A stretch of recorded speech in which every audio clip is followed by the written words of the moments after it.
Hello friends, welcome back to the channel.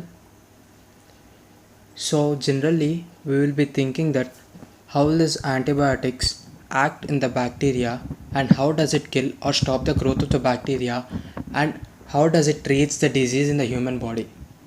We feel it's something complicated.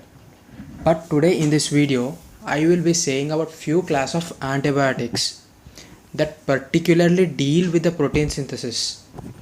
So, indirectly, if the protein synthesis is being inhibited in the bacterial body, automatically the DNA formation or the RNA formation in the bacteria will be inhibited, thereby the bacteria will be dead. So, today we are going to deal with a class of antibiotics. Those are named as protein synthesis inhibitors. These are named according to their mechanism of action. So, today we are going to deal the drug which is going to inhibit the protein synthesis. So let's see how does this work out.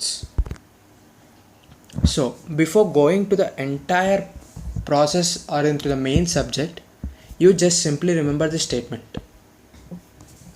You simply remember the statement as buy at 30s and sell as 50s. Once again I am repeating it, buy at 30s and sell at 50s. The numericals are very important. Once again I am saying it. Why? Because these numericals are very important because it plays a major role. This is a kind of mnemonic. So we said that buy at 30s and sell at 50s. So let's see how did that statement worked out here. I said at means A stands for aminoglycosides, whereas T stands for tetracyclines. Whereas 30s I said numericals are basically ribosomes. You just blindly fix it. 30 is 30s ribosome and 50 is 50s ribosome. So see, 30s ribosome and 50s ribosome. And cell at 50s I said. So cell. So cell can be two types. It can be spelt in two ways. SELL. Remember both the things. So S stands for streptomycin and C stands for chloramphenicol. And remaining E stands for erythromycin and L stands for lincosamide and L stands for linezolide. Okay. So AT stands for aminoglycosides and tetracyclines and numerical stands for the type of the ribosome and remaining cell streptomycin, erythromycin, lincosamide and linezolide and chloramphenicol. Okay, let's see how these antibiotics are going to inhibit the protein synthesis process. Before going to the mechanism of action, let's discuss briefly about the protein synthesis.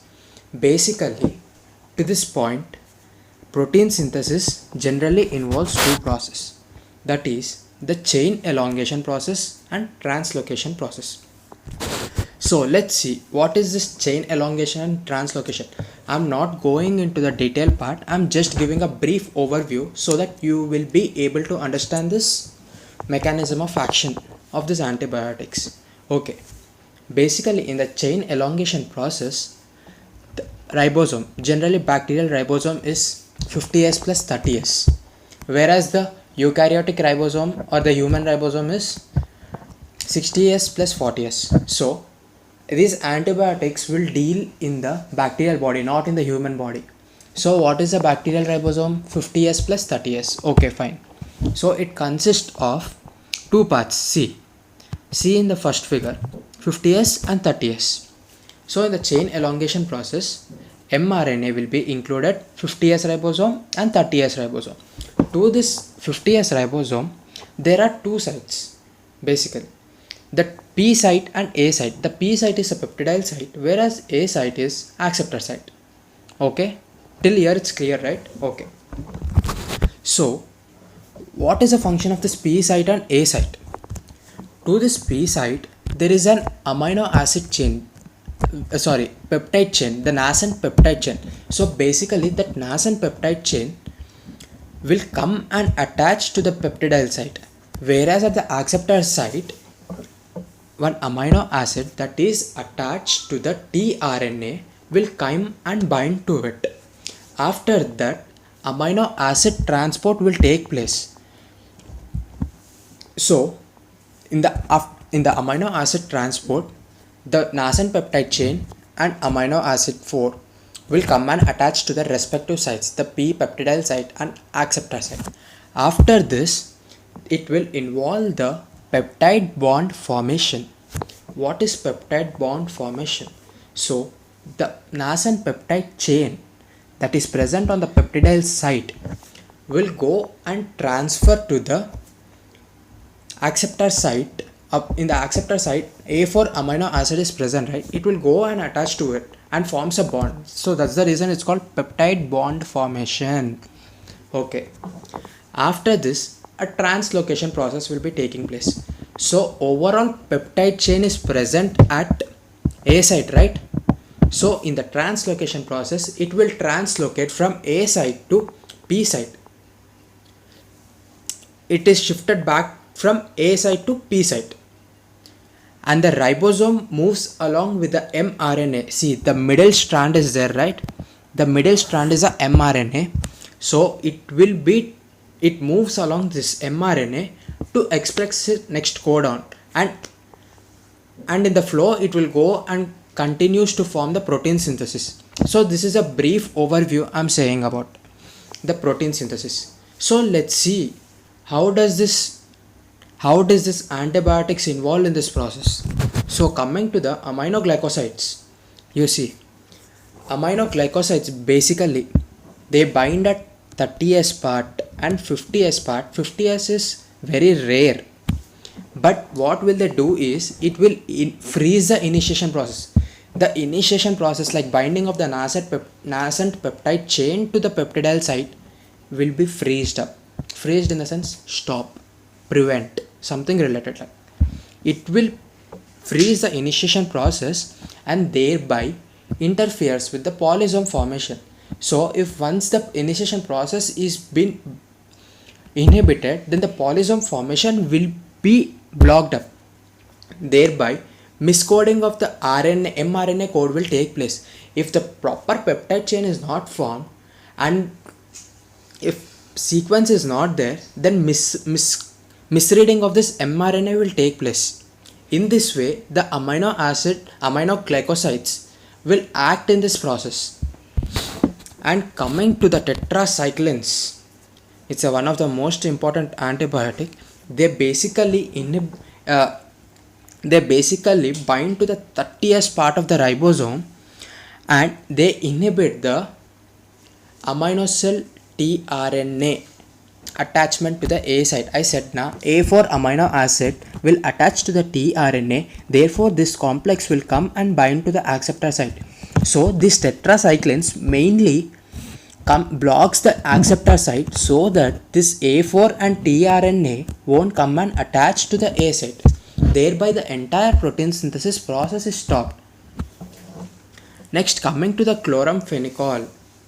Chloramphenicol basically binds to 50S subunit. So it will involve with the peptide bond formation. So basically the nascent peptide chain that is present at the peptidyl site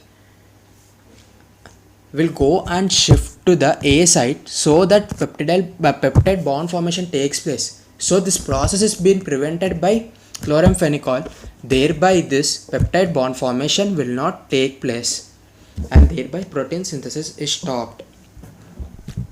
And coming to the fourth site, the erythromycin and clindamycin, generally they inhibit the process of translocation.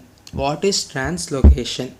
Translocation is something I said you right, from the acceptor site to the peptidyl site, it will be the peptide chain will be transferred so that the next amino acid will come and bind to the acceptor site. So this process is been blocked. It does not go back from acceptor site to peptidyl site. It will stay at acceptor site only, and the upcoming amino acid, the acceptor site won't accept it, and thereby it stops the protein synthesis. It's like bacteriostatic. It stops the growth, and if you give it in a higher concentration, higher the stopping, later it will die immediately. So these are the mechanism of actions. So I'm giving a brief overview again. See, you can check it out. Aminoglycosides, they bind to 30S and 50S subunits, as well as they freezes the initiation process and interferes with the polysome formation and causes a misreading of mRNA. Tetracyclines, they bind to 30S ribosome and interferes with the process and inhibit the aminosyl tRNA attachment to the acceptor site, AA site. And chloramphenicol, it binds to the 50S subunits and interferes with the peptide bond formation, thereby inhibits the protein synthesis. Erythromycin and clindamycin, it binds to the 50S ribosome and hinders the translocation process, like it does not shift from acceptor sites to the P site, thereby the upcoming amino acid cannot bind to the acceptor site and thereby the protein synthesis is being stopped. These are the mechanism of action. How does these antibiotics acts on the bacterial body, thereby it inhibits and kills the bacteria. These are the mechanism of actions. Thank you for watching my video. If you like the video, please like it, click on the subscribe button, and if you have any queries, you can comment in the comment box. Thank you so much.